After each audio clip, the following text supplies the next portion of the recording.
Hi, I'm Abigail. I'm McKenna. And I'm Austin. And we are dairy science students at Virginia Tech that are going to talk about the basics of how to judge dairy cattle, specifically the udder.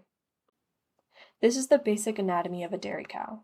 For this video, we want to focus on the rear end of the cow, especially the pins, hock, and mammary system. If we are judging dairiness, we would also focus on the hooks and ribs.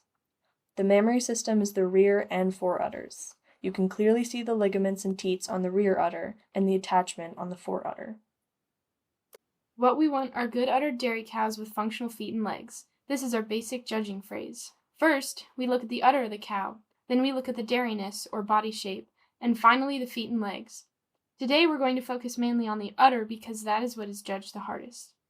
First, we look at the udders to see if it has a ligament, if the teats are in the right place, how it hangs on the cow, and if there's any drama, which is any asymmetry, edemas, or even a missing teat. This is a nice big udder. The ligament is there, the teats are under the udder and not sticking out to the sides. This udder is at a good height because when you measure from the pins to the hock, the start of the udder is halfway between the two. The fore udder is slightly enlarged, but it is veiny, so it is not considered drama. If it wasn't veiny and appeared fatty or soft, it would be an edema. This is an example of a super veiny fore udder. This fore udder is nicely sloped, the teats are not sticking out, and it is not bulging. It has a nice football shape. This is another example of a really good fore udder. It is not as football shaped as the previous fore udder, but it is very veiny and the teats aren't sticking out. The slope on this udder isn't amazing as the fore udder hangs slightly lower than the rear udder. This is an example of a super veiny fore udder with a good slope and teats that are underneath it. Now let's look at some drama in the udder. This udder is asymmetrical, or light in one quarter. In this case, we say that the cow has a light rear left quarter because the right half of the udder is bigger than the left, so we call the left lighter.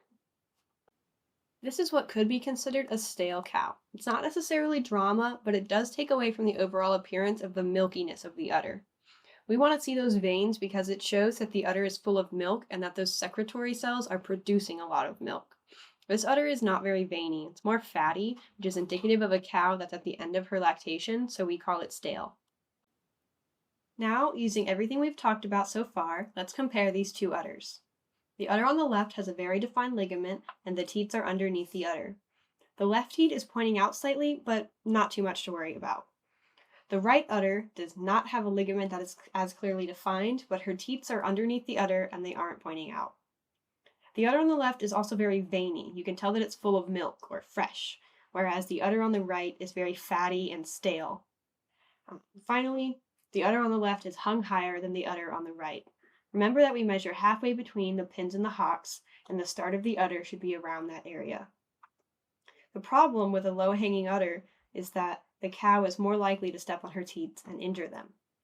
Overall, the cow on the left would place higher in a competition than the cow on the right, just based on udder alone.